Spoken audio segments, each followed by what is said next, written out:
Hey, this is Matt once again. Welcome back to the video. There's another paid request. This time for Douglas. Thank you so much for that, man. And for those interested in requesting any type of review, a topic, reaction, commentary, tier list, random, something on video games, whatever the case may be, feel free to send it either directly to my PayPal, which is usually the best bet, or join my Patreon. Both links are down below in the info box under most of these videos.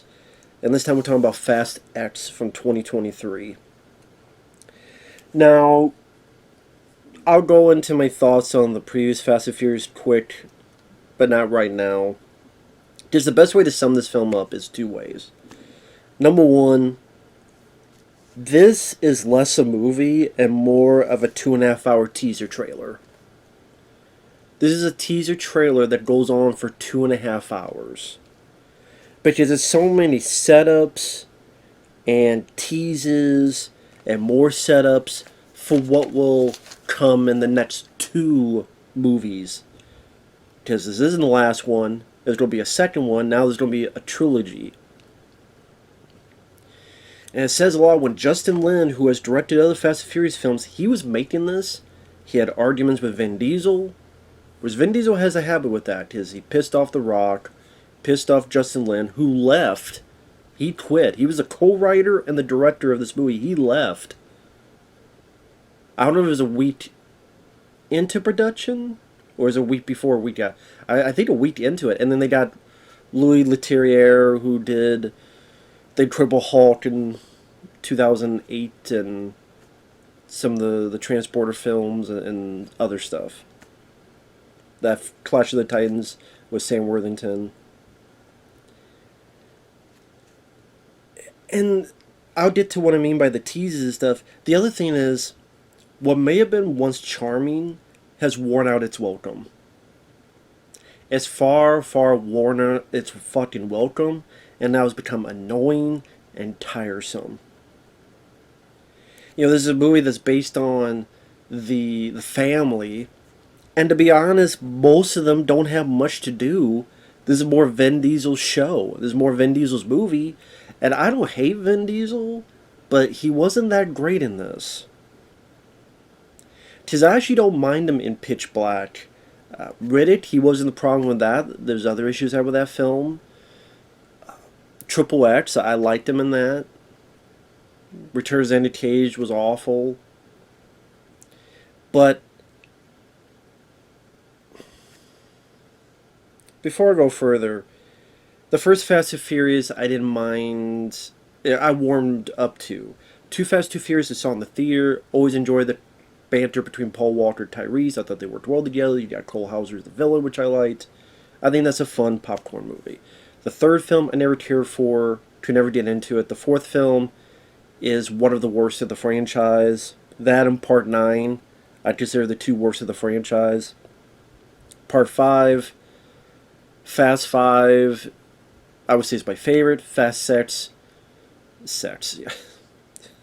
Fast Sex, I mean, ain't my favorite. Slow Sex, no, it is my favorite. Fast 6.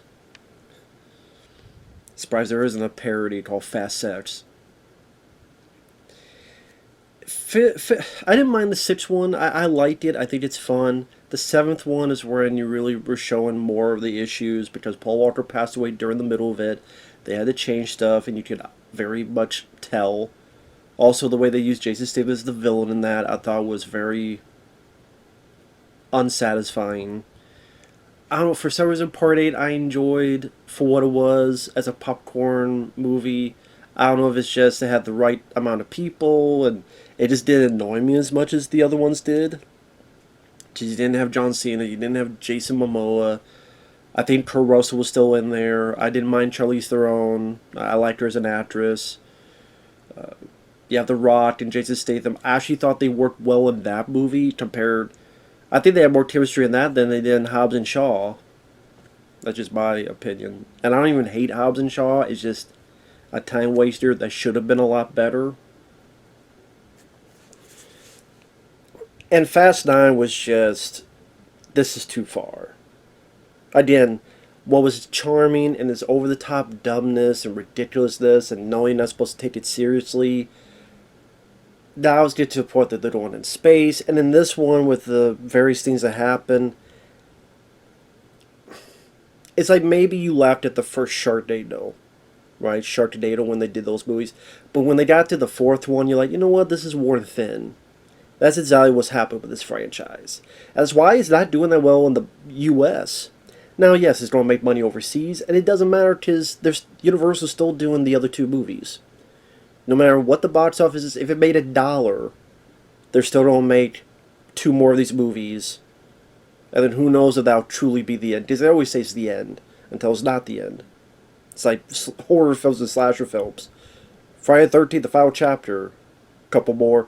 Jason Goes to Hell, the final Friday. Then you have more. There's always more.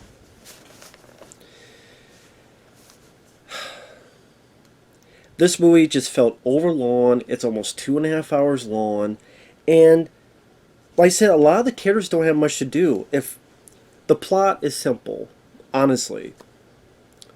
The bad guy in Fast Five, the main bad guy, who I remember the actor was in Desperado, among other films, he had a son, played by Jason Momoa.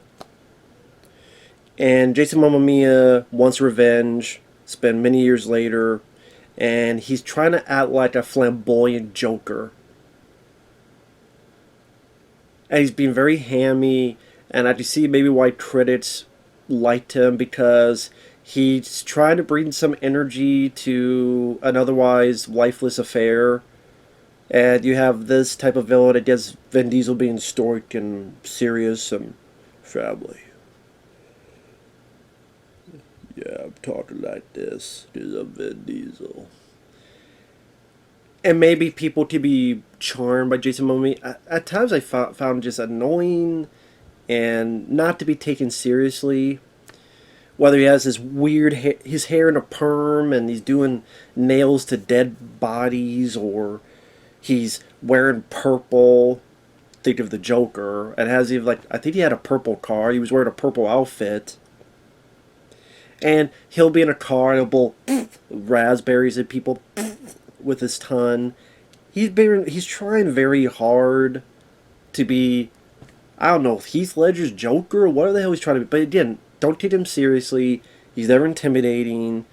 And he's laughable. And I know you're supposed to be laughing at him at certain points, but he kind of signifies the whole movie. He's become a fucking joke. So they show the ending of Fast Five, only they plugged in Jason Momoa in there, where he was driving the car that had the minigun, and then when Vin Diesel did this stuff and it collided and that car went into the ocean, so did Jason Momoa. And he woke up, and then it's many, many years later. And apparently Tyrese is going to lead this mission in Rome for the agency with something to do with computer chips. And Vin Diesel and Michelle Rodriguez are going to stay behind to be with Vin Diesel's son. Of course, they find out that it's a trick, so they try to go in to save him. You're saying lines like, there's a grandma, and what was the line? Hold us in your heart, and you'll never lose your way. Thank you for the Hallmark card. Welcome to the Hallmark channel. And you're sitting there going, okay, what are the great additions? Brie Larson and Jason Momoa? I'm supposed to give a shit? Oh, John Cena comes back? I'm going to go through the characters. Vin Diesel has the most to do. He's the one looking into who Jason is. He's the one that gets to a race, because there is a point where get to Rio and Vin finds Momoa, and his group and their group pulled guns on each other. It's like, what do I have a race? So those two and the other two have a race, but Jason put bombs on the other two cars. Like, who you gonna save? Who you gonna save? So he really is trying to be the Joker. Well, he certainly is a fucking joke. It's Vin Diesel's show. So if you like these movies for the other characters, tough shit.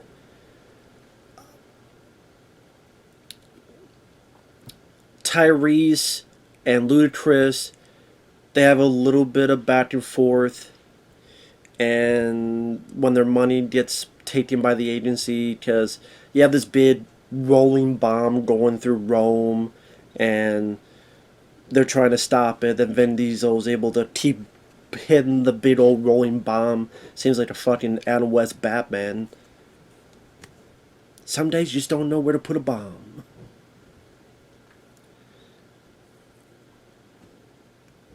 And Vin Diesel literally drives off a bridge, so his car hits a crane, so the crane can turn, go around, and then hit the bomb ball, so it goes off the bridge and into the water, so it doesn't kill a lot of as many civilians.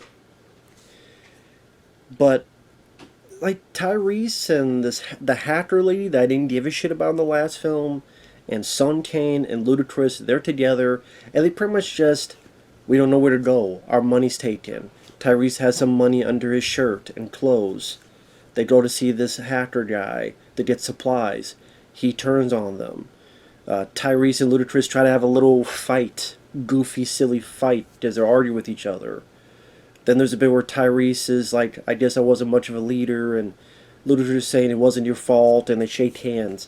That's their whole story. That's all you get in the 2.5 hours. And the Son Kane, he's just hanging around. And the other bit is either the very beginning when him and Vin Diesel are trying to have this heartwarming moment where, remember, it was just the two of us. I'm sorry, when you get to part 10, it's hard for me to think that you two were so close, because you two were barely a thing. You were not in the first or the second. You were in the third and got killed off, supposedly. You weren't in the fourth. I don't think you were... No, you weren't in the fourth. Right? No.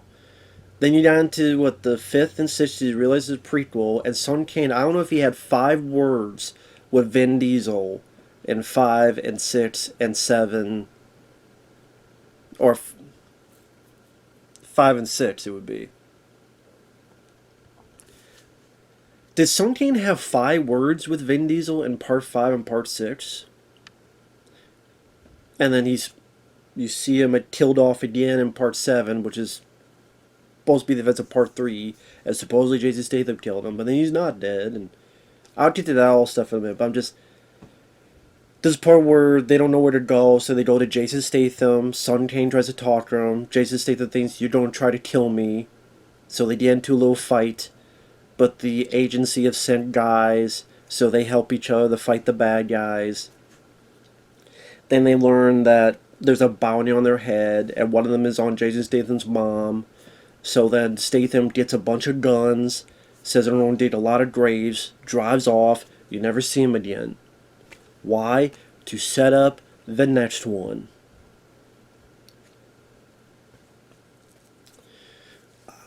John Cena, Vin Diesel's kid, and the sister Jordana, who's really given nothing to do in these films anymore. They're ready to be attacked. John Cena saves them, takes the kid, and then John Cena's just being goofy John Cena. So him being such a hardcore villain in the last one, now he's just a goofy... He must be the character from Playing with Fire. Or even sillier.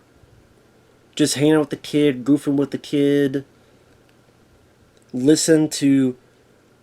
Good vibrations. Good vibrations. Great. Listen to some Marky Mark and his Funky Bunch. And he's singing along as he puts in his yellow tape cassette. Spoiler, he just protected the kid, goes to an airport, some silly goofy shenanigans. And then when the bad guy gets the kid, John Cena tells Vin Diesel, thanks for showing me the light. His car has some kind of thing where it bounces and it flips and it goes to a bunch of cars and the whole thing blows up. Now, if they somehow bring his character back... But look at all the fucking things that have happened in this goddamn franchise. Would you be that surprised? No. I don't know, maybe they'll have some bullshit where, I don't know, the fucking foam from Demolition Man covers him and it protected him. Who the fuck knows? Michelle Rodriguez, trying to have some lovey-dovey stuff with her and Vin Diesel in this movie have no chemistry with each other, which is sad because they've been in so many movies together, but they seem awkward, like in bed talking, maybe because the dialogue was awkward as well. And then during the home Rome scene, while Vin's in the car, she's on a motorcycle. Tries to chase after I was going to say Roman Reigns, but he does look like Roman Reigns, so fuck it. Want to be Roman Reigns. Jason Momoa gets away. Michelle Rodriguez gets arrested. And then pretty much Vin Diesel gets the help of Brie Larson, who's playing the daughter of Kurt Russell's character. I'm like, let me tell you something. Kurt Russell's seed is not going to splurt out Brie Larson. So that's the most unrealistic part of this fucking movie. It's Kurt fucking Russell. He's not going to give birth to Brie Larson. Come on now. So, as it goes on, Brie Larson wounds Michelle Rodriguez in this prison to get her in this infirmary where Charlize Theron is there, Cypher, the villain in the previous film, and then the two of them work together out and Charlize Theron has a plan, knocks out the guards. They have a plan to escape. They get into a fist fight because Michelle Rodriguez has a requisite fist fight with Gina Carano in one, Ronda Rousey in one. This time it's Charlize Theron. And they realize they're in Antarctica. And they're stuck there.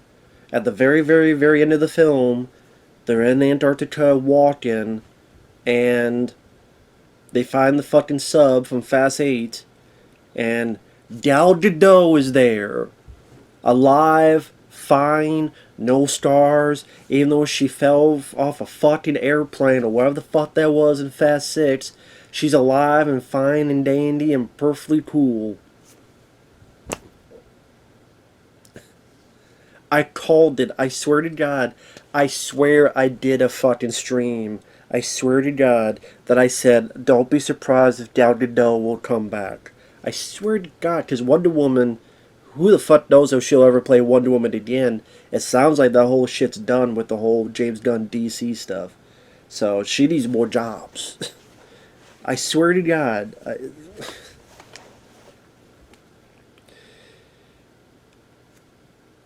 So who else is that? Tyrese, Ludacris, the Hacker Lady, Sun Kane. Statham has a cameo. There's no Kurt Russell.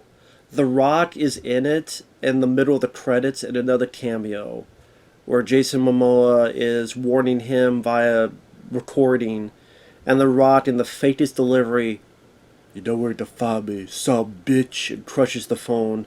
Then fake as shit.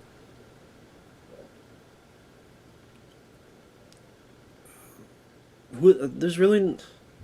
Can't think of anybody else that it would be.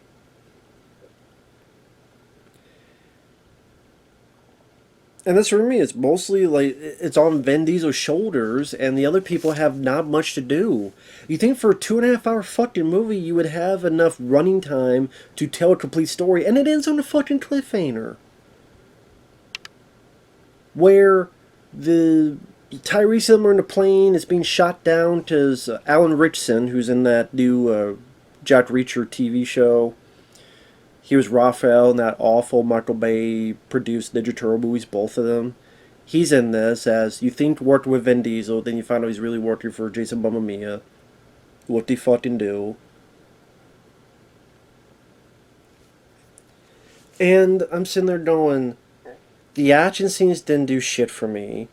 The ball rolling down the fucking mountains. I don't know why I say mountains. Down the streets of Rome. And it just felt like trying to overtake the safe scene in Fast 5, but Fast 5 felt like had a lot more practical to it, and it felt a bit more of a better paced sequence, while this felt like it went on forever. That's the thing, that's one of those action scenes that's like one of the later Transformer movies, where you have an action scene that feels like it goes on for 20 minutes. Maybe it technically doesn't, but it feels like it goes on forever. And you know what? I wrote down notes because I was getting so fucking bored. So this is what I wrote down just to go through it. Showing the ending of Fast Five. Making little changes to Jason Mamma Mia has to be in it.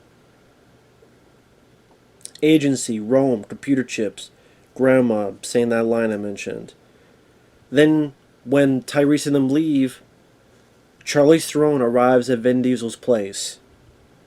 She needs their help. Jason Mamma Mia threatened her Cypher's team's families, so they turned on her. This is how Charlize Theron could get her atomic blonde moment. And fighting all these guys, blah blah blah blah blah blah. And I don't think Charlize Theron does a bad job. Like, I do like her as an actress. I wasn't the biggest Atomic Blonde fan. So it's not that I minded the scene, but I don't give a shit about her character. Her character was this murderous, psycho, crazy bitch.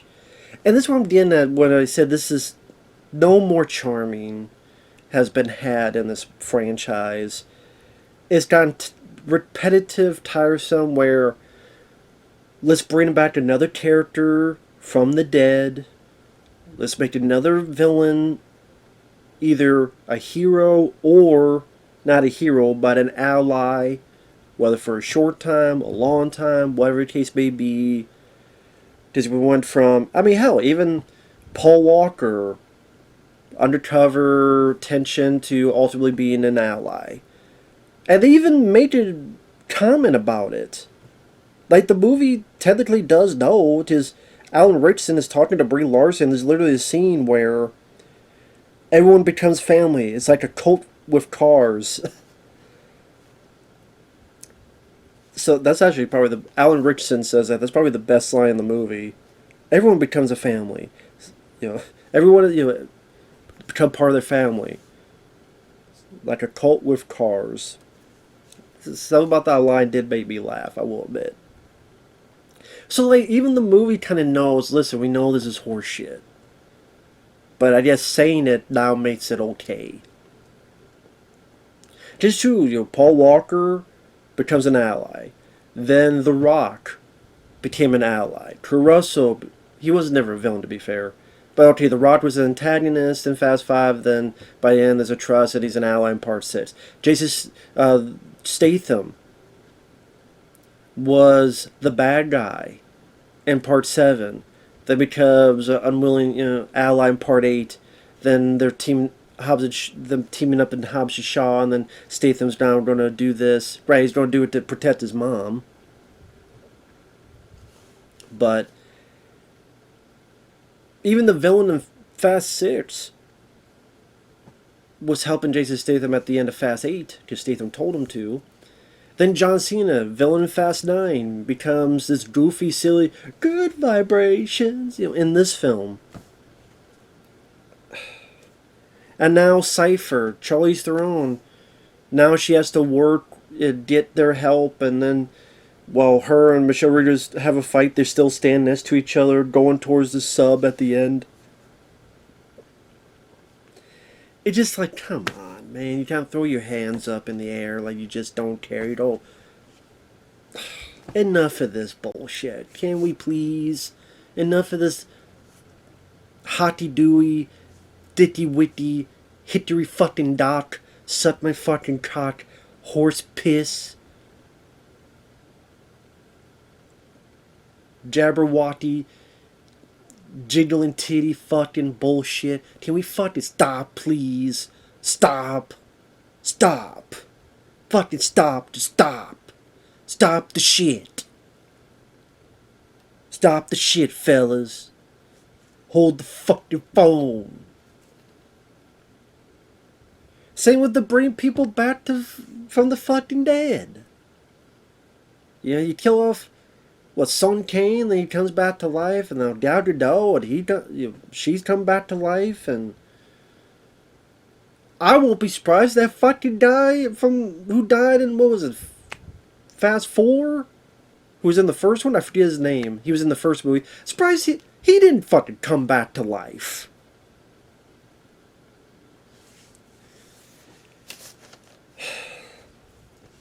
Maybe in the next one. So again, in Rome, you find out that the Tyrese is leading this for these computer chips, but there's no chips in there. Ain't no chips, ain't no dip, ain't no bullshit. Just a big old fucking fat ass bomb. And Jason Momoa is able to control the shit via remote control vehicles and stuff. They're messing around with that. Vin Diesel and Michelle Rodriguez get there, and then the bomb gets out of the back of the truck and rolling down, and it just keeps rolling. It moves in and moves out, just rolling. That's what should have had. They should have had Limp Bizkit just rolling in there. That would actually fit. Rolling.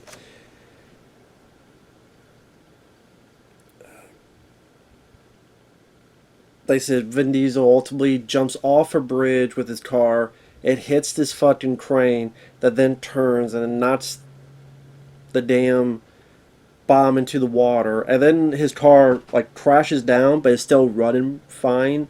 In the point to outrun a blast.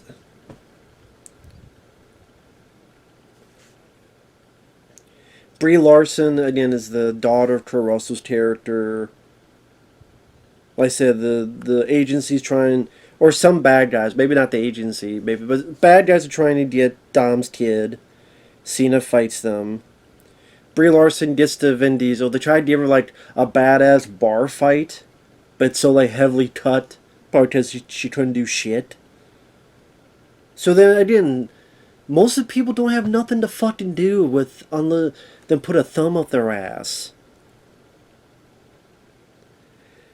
Oh, Brie Larson's teasing that her dad's missing.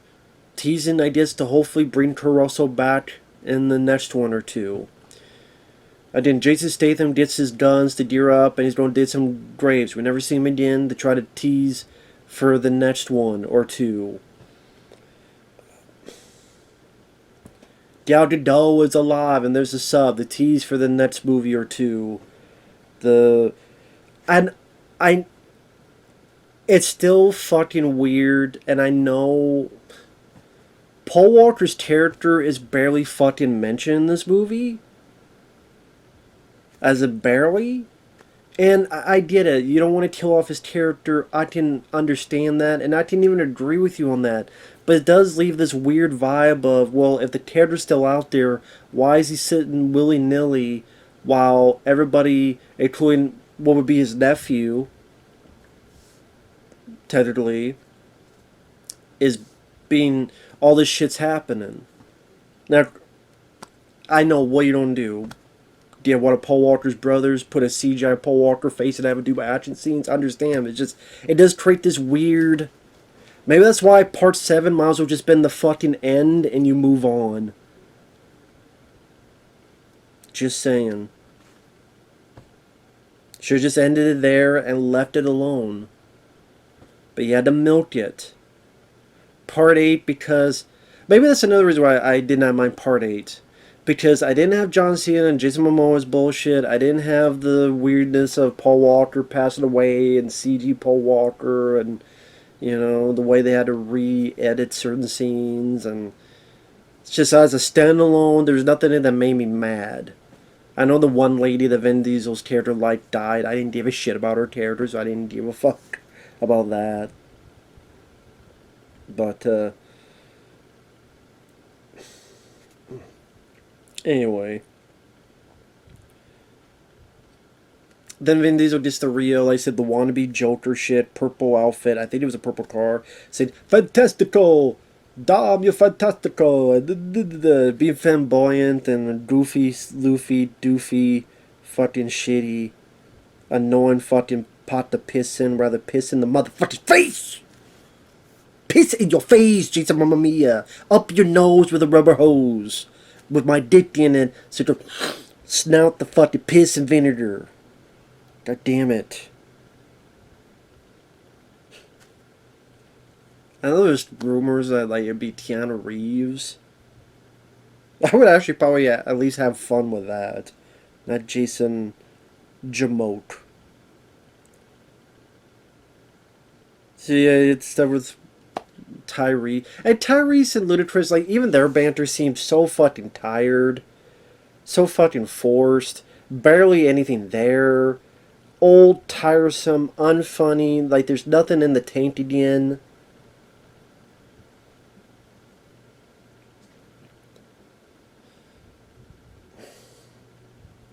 So like I said, yeah, ultimately the stuff I said before, they get in the plane, they're shot down. Vin Diesel is with the kid, and these two trucks being controlled via remote control come at him. They drive off the dam, drive down the dam, shitload of CGI everywhere. At the bottom of the dam, and Momoa has these bombs. He's gonna blow them up.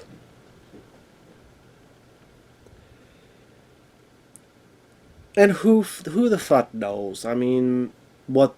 It's a cliffhanger, so either there's some bullshit to escape, or there'll be someone in a helicopter. Maybe it'll be fucking Jason Statham, or it'll be The Rock. Maybe it'll be the fucking Rock, and he's heard about it.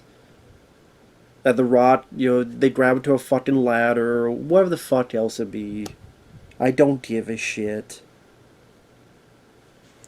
And then you watch it, go, what was the point of this fucking movie? Again, it's just a gigantic 2.5 hour teaser trailer for your next two films for your supposed finale.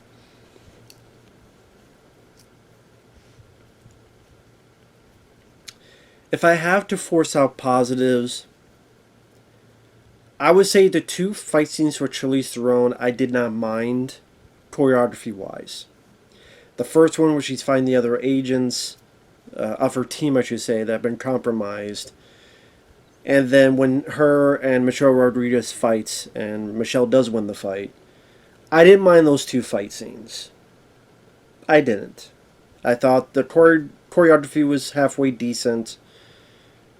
And, I mean, Louis Leterrier, who worked on The Transporter.